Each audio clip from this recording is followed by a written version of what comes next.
जय गणेश दोस्तों, स्वागत है आपका हमारे YouTube चैनल दादी नानी की व्रत कथाएं में। और आज हम सुनेंगे भगवान जगन्नाथ जी की कहानी।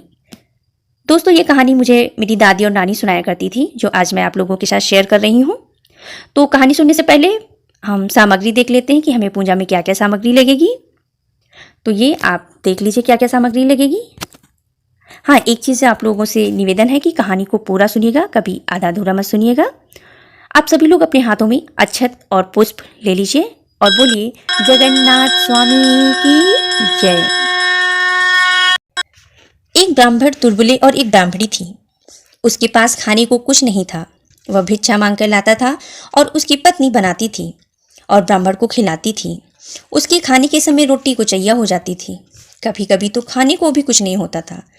दुर्बले ब्राह्मण बहुत परेशान थे, तो उन्होंने एक दिन कहा, मैं जगन्नाथपुरी जाऊंगा, इसमें भैया का प्रकोप है।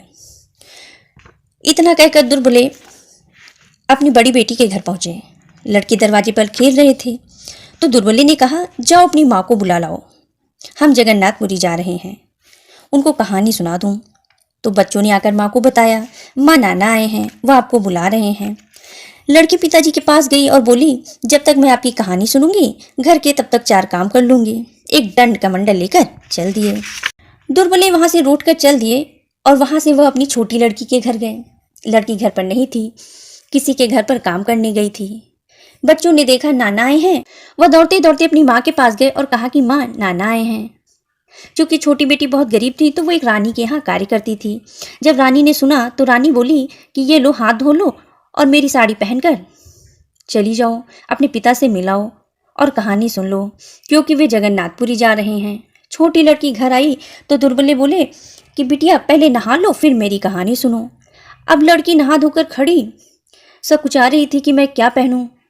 लड़की को गीली साड़ी पहने हुए देखकर दुर्बले बोले, बेटी कमरे में देखो, कपड़े रखे हैं। लड़की जब अंदर कमरे में गई तो वह कमरा कपड़ों से भरा था। वह लहर पटोर पहनकर पिताजी से कथा सुनने लगी।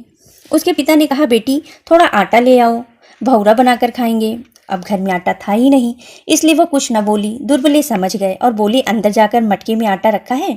वह गई तो देखा कि मटके में आटा भरा है।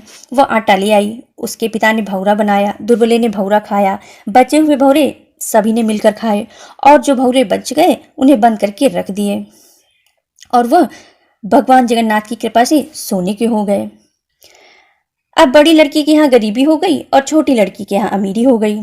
छोटी लड़की के पति फेरी लगाने गए थे उस दिन, और उस दिन उन्हें रोज से दुगना धन प्राप्त हुआ। दुर्बले बोले, बेटी अब मैं जगन्नाथपुरी जा रहा हूँ। लड़के बोले, नाना जी आपके भौरे अभी रखे हैं, उनको खा लो। दुर्बले बोले, तुम लोग खा लेना, वह सब जगन्नाथ स्वामी का प्रसाद है। इतना कहकर दुर्बले वहां से चल दिए। रास्ते में उन्हें एक तलैया मिली। उसने पूछा, दुर्बले तुम कहाँ जा रहे हो? दुर्बले बोले, मैं जगन्नाथपुरी जा रहा हूँ। तलैया बोली, मेरा संदेशा कह देना कि इस तलैया का पानी उस तलैया में क्यों नहीं जाता है। आगे चले तो एक हाथी मिला। उसने कहा कि हमारा भी संदेशा कह देना कि किस पाप के कारण मैं बाल से बंधा हुआ घूम रहा हूँ। आगे चले एक आम का पेड़ मिला। उसने पूछा, दुर्बले तुम कहाँ जा रहे हो? दुर्बले बोले, मैं जगन्नाथपुरी जा रहा हूँ। उसने कहा कि हमारा भी संदेशा कह देना कि हमारे पेड़ में फूल लगते हैं, फल लगते हैं, परंतु खाने के समय कीड़े पड़ जाते हैं, किस कारण। आगे चले एक लुड़वा और सिलवट मिली। उसने भी संदेशा दिया कि किस कारण लुड़वा और सिलवट अलग अलग रहता है। आगे चले एक औरत के पाटा चिपका रहता था। उसने भी संदेशा दिया कि ये सब किस कारण। आगे चले तो एक आदमी मिला। उसने पूछा, दुर्बले तुम कहाँ जा रहे हो? दुर्बले ने कहा कि मैं जगन्नाथपुरी जा रहा हूँ। उसने कहा कि तुम्हारे जैसे साथी जगन्नाथपुरी जा सकते हैं भला? तो दुर्बले ने कहा, मैं अवश्य जाऊंगा। उस आदमी ने कहा कि इस जलते हुए भाड़ में घुस जाओ तो मैं जानूंगा कि तुम जगन्नाथपुरी सच में जाओगे। दुर्बले पीछे हाथ करके जगन्नाथ स्वामी को ध्यान करते हुए उस जलते हुए भार में घुसने लगे, तो उस आदमी ने हाथ पीछे से पकड़कर खींच लिया और कहा कि मैं जान गया कि तुम अवश्य ही जगन्नाथपुरी जाओगे, अपनी आंखें बंद कर लो।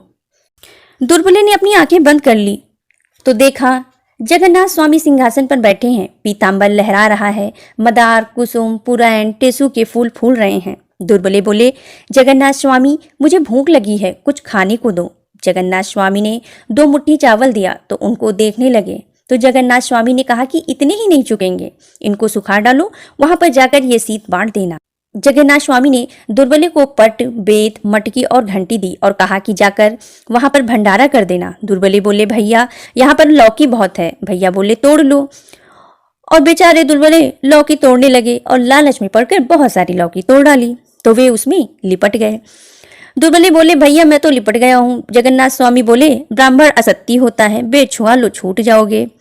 जगन्नाथ स्वामी दुर्बले को बुलाने लगे तो दुर्बले बोले नहीं। उन्होंने समझा कि बहरा हो गया है, इशारा करके कहा कि मुझे सुनाई नहीं दे रहा है, बेट छुआ लो सुनने लगोगे। तब जगन्नाथ स्वामी ने पूछा कि किसी ने मेरे लिए संदेशा तो नहीं भेजा है? तो दुर्बले ने कहा कि हाँ, संदेशा दिया है। एक तलैया ने कहा है कि इस तलैया का पानी उस तलैया में नहीं जाता है। जगन्नाथ स्वामी बोले, उस जन्म की देवरानी और जिठानी है, एक पास कभी भी नहीं बैठी, बेट छुआ देना ठीक हो जाएगा। एक बाल का बंधा हाथी घूम रहा था। वे बोले, उस जन्म की नाउन है, कभी कंघी से बाल नहीं निकाले, बेट छुआ देना छूट जाएंगे। आगे एक आम का पेड़ मिला था जिसमें फल फूल तो लगते हैं परंतु खाने के समय कीड़े पड़ जाते हैं। जगन्नाथ स्वामी ने कहा कि उस जन्म की कैद है, अपनी विद्या किसी को नहीं दिया, दूसरे की विद्या ले ली, बेट छुआ देना पाप से मुक्त हो जाएंगे। एक लुढ़वा और सिलवट दोनों अलग अलग पड़े रहते हैं। वे बोले कि फोहर है, कभी भी मसाला पीसकर लुढ़वा और सिलवट एक जगह नहीं रखी, बेट छुआ देना एक हो जाएंगे। एक औरत के पाटा चिपका रहता है। जगन्नाथ स्वामी बोले, अगले जन्म में छोटे बड़े का सम्मान नहीं किया, हर समय पाटा में बैठी रहती थी, बेट छुआ देना छूट जाएगा। फिर दुर्बले ब्राह्मण सारे संदेशे सुनाने के बाद अब अपने घर को वापस चल दिए। तो वहां से आने के बाद वो सबसे पहले अपनी छोटी बिटिया के घर गए और बोले, बेटी मैं जगन्नाथपुरी से आया हूँ, कल आप लोगों का निमंत्रण है, मैं घर में भंडारा करूंगा, सभी लोग आना। फिर वे अपनी बड़ी बेटी के घर गए। वे बेटी से बोले कि बेटी कल जगन्नाथ स्वामी का भंडारा करूंगा, आप लोगों का निमंत्रण है, आप सभी लोग आना। दुर्बले वहां से घर की ओर चले और अपना घर ढूंढने लगे। दुर्बले को देखकर ब्राह्मणी दरवाजे पर आ गई और बोली, ब्राह्मण जी यही आपका घर है, जगन्नाथ स्वामी ने हमें झोपड़ी की जगह यह कंचन महल दिया है, घर में नौकर दासी सब आ गए हैं। घर जाकर दुर्बले ब्राह्मण बोले, हमको जगन्नाथ स्वामी का भंडारा करना है, जाओ सभी को निमंत्रण दे आओ। ब्राह्मणी बोली, थोड़े दिन रुक जाओ, इतनी जल्दी सब कैसे हो जाएगा? दुर्बले बोले, हमारे पास सब कुछ है, पूरे नगर में न्योता दे दिया। सभी ब्राह्मण व अन्य लोग दुर्बले के दरवाजे पर आ गए। इधर ब्राह्मणी परेशान होने लगी कि इतनी जल्दी सब कैसे हो जाएगा। दुर्बले बोले, तुम घबराओ नहीं। दुर्बले जब घंटी बजाने लगे तो पूड़ी बनने लगी, मटकी हिलाई तो शक्कर निकलने लगी, बेट छुआया तो अन्य सामान तैयार हो गया। दुर्बले ने सभी ब्राह्मण को बुलाकर घर में बैठाया। उधर जगन्नाथ स्वामी एक भिखारी का वेश धारण करके दरवाजे पर आ गए और बोले, दुर्बले आज तुम्हारे यहाँ क्या है जो इतनी भीड़ है? दुर्बले बोले, आज हमारे यहाँ जगन्नाथ स्वामी का भंडारा है। ब्राह्मण के बार बार यही प्रश्न पूछने पर दुर्बले ने गुस्से में आकर कहा कि मेरे यहाँ कुछ भी नहीं है। वह भिखारी वहां से गायब हो गया। उसके जाते ही घर का सारा सामान गायब हो गया, ब्राह्मणों के खाने के लिए भी कुछ नहीं बचा। अब दुर्बले महाराज बहुत परेशान हो गए, लेकिन वे समझ गए थे कि भिखारी के वेश में जगन्नाथ स्वामी जी आए थे। दुर्बले वहां से नंगे पैरों भागे जाते हैं। दूर जंगल में जाकर देखा कि जगन्नाथ स्वामी एक झोपड़ी के नीचे बैठे थे। दुर्बले उनके पैरों में गिर पड़े और बोले, महाराज हमको माफ कर दो, मैंने भूल से ऐसा किया है, मैंने आपको पहचाना नहीं, अब कभी ऐसा नहीं करूंगी। वहां सारा सामान गायब हो गया है, घर में सब ब्राह्मण खाने के लिए बैठे हैं, अब मैं क्या करूं? सारे नगर में बहुत बदनामी होगी। तब जगन्नाथ स्वामी बोले, उठो दुर्बले, घर जाओ, अब पहले जैसा तो नहीं होगा, फिर भी तुम्हें खाने और खिलाने के लिए कम नहीं पड़ेगा, घर जाकर सभी कार्य करो। दुर्बले ने वहां से आकर सभी ब्राह्मणों को बिठाया, मटकी हिलाने लगे और घंटी बजाने लगे, जिससे पूड़ी व अन्य सामान तैयार हो गया और ब्राह्मणों को खिलाने लगे। तब तक उनकी बड़ी बेटी आ गई, लेकिन जैसे ही वह अंदर जाने लगी तो डेहरी आकाश लग गई। तो लड़की बोली, पिताजी यहाँ भी मेरे साथ दुर्व्यवहार? ब्राह्मण बोले, बेटी मैंने तो कुछ नहीं किया, जो जाने जगन्नाथ स्वामी जाने। थोड़ी देर बाद छोटी लड़की पीनस में बैठकर आ गई तो डेहरी फिर से नीचे हो गई। सभी लोगों के साथ उनकी पुत्रियों का भी भोजन लगाया गया। दोनों के पत्तल बराबर लगाए गए, दोनों में बराबर भोजन था। जैसे ही बड़ी बेटी खाने लगी तो पूरी पत्ता हो गई और सब्जी मिट्टी हो गई, चीनी धूल हो गई। तब बेटी बोली, पिताजी यहाँ भी मेरे साथ दुर्व्यवहार, आप पिता नहीं शत्रु हैं। दुर्बले बोले, बेटी जो जाने जगन्नाथ स्वामी जाने। छोटी बिटिया को पूड़ी शक्कर और सभी सामान बांधा, वह लेकर अपने घर चली गई। और जब बड़ी बिटिया को सारा सामान बांधा तो पूड़ी पत्ता, सब्जी मिट्टी और शक्कर धूल हो गई और बड़ी लड़की के पैरों में बेड़ी पड़ गई। यह सब देखकर उसकी माता ब्राह्मणी रोने लगी कि यह भी आपकी ही बेटी है, इससे जो भी गलती हो गई हो इसे माफ कर दो। दुर्बली ने उसके 5 बार पेट छुआ दिया। वह मुक्त हो गई। तब वह बोले, बेटी जाओ, अब तुम्हारे पास पहले जैसा तो नहीं होगा, परंतु पेट और तन की भूखी नहीं रहोगी। जगन्नाथपुरी जाओ, उनके दर्शन करो, वे तुम्हें अवश्य पहले जैसा कर देंगे। जय जगन्नाथ स्वामी की। जैसे उनके दिन बहुरे वैसे सबके दिन बहुरे।